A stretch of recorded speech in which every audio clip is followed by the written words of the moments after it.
የህዝብ ተወካዮች ምክር ቤት በ22ኛ መደበኛ ስብሰባው የፌደራል መንግስት በክልሎች ጣልቃ የሚገባበትን ስርዓት ለመደንገግ በወጣ ረቂቅ ማሻሻያዎች ላይ ውይይት አድርጓል።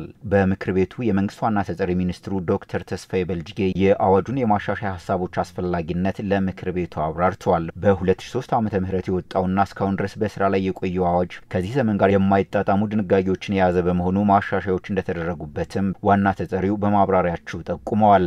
ረቂቅ ማሻሻያ አዋጁ 3 አንቀጾች ያሉት ሲሆን አንቀጽ 2 በነባር አዋጁ ቁጥር 395/2003 ላይ ስለተሻሻሉ ጉዳዮች ዝርዝር ድንጋጌዎችን አካቷል።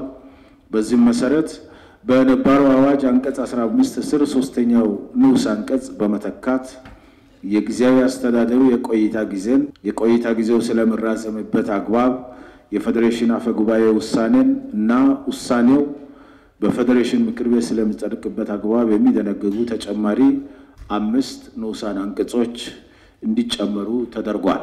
የምክር ቤት አባላቱም የተለያዩ ጥያቄና አስተያየቶችን ያነሱ ሲሆን የነበረው አዋጅ ስለምን ሙሉ በሙሉ አይሻሻልም የሚለው ጥያቄ ተደጋግሞ ተነስቷል። ምን ፈልጋትን ብቻ ከማሻሻል ይልቅ አጠቃላይ አዋጁ 20 ዓመት በላይ ቆየ ስለሆነ ሙሉ ለምን ማሻሻል አልተቻለም የሚል ሐሳብ ለማቅረብ ነው።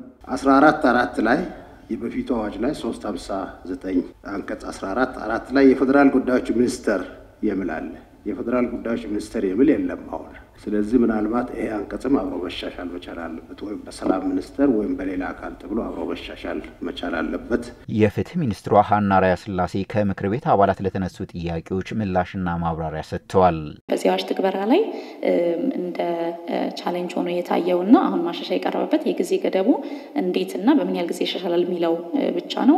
ከስያሜ ጋር የተያያዙትን በተመለከተ የተከበሩ አባላት አንስተውታል። የፌደራል አስፈጻሚ አካላት አወቃቀር በየጊዜው የሚቀየር ነው።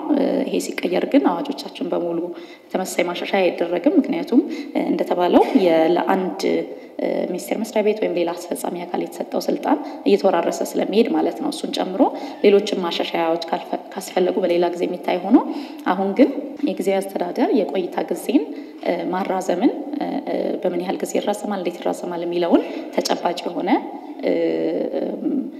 ሁኔታ ለመፍታት የቀረበ ነው የሚለው ነው።